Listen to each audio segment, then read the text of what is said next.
또 하나 푸틴 대통령 발언 가운데 눈길을 끈 건 남북러 삼각협력해서 한국도 당사자라는 점을 강조한 부분입니다. 남북철도, 시베리아 횡단철도 연결 같은 인프라 구축 사업을 말하면서 한국의 국익에도 부합한다고 했습니다. 이 말을 두고 또 여러 해석들이 나오고 있는데요. 안태훈 기자가 전해드립니다. 북러 인프라 구축 사업에 한국의 동참을 우회적으로 요청한 푸틴 대통령. 이는 한국이 나진하산 프로젝트의 당사자라는 점을 강조한 것으로 풀이됩니다. 나진하산 프로젝트는 러시아산 유연탄 등 광물을 북한을 통해 한국으로 수출하는 물류 사업인데 대북 제재로 꽉 막힌 상황입니다. 이 같은 경제협력 문제가 해결되면 한반도 비핵화를 위한 신뢰 구축에도 도움이 된다고 푸틴 대통령은 말했습니다.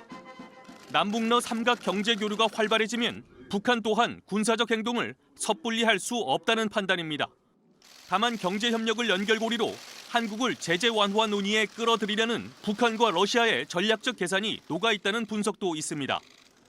김정은 위원장은 푸틴 대통령과의 회담에서 한반도 평화와 안전은 미국의 태도에 따라 좌우될 것이라며 현 상황에 대한 미국의 책임론을 부각한 것으로 전해졌습니다.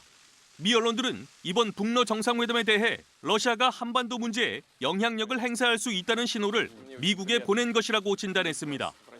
그러면서 김정은 국무위원장이 푸틴 대통령에게 북한의 입장을 미국에 전달해달라고 밝힌 점을 미 언론들은 주목했습니다. 꽉 막힌 북미 대화의 동력을 되살리기 위해 러시아의 도움을 요청한 대목이기도 하지만 푸틴 대통령이 중재자로서 적극 개입하겠다는 의사를 드러낸 것으로 해석될 수 있기 때문입니다. 이처럼 북한은 러시아를, 미국은 한국을 중재자로 활용하는 모습을 놓고 외신들은 북미 간 직접 대화가 그만큼 어려운 상황이라고 평가했습니다. JTBC 안태훈입니다.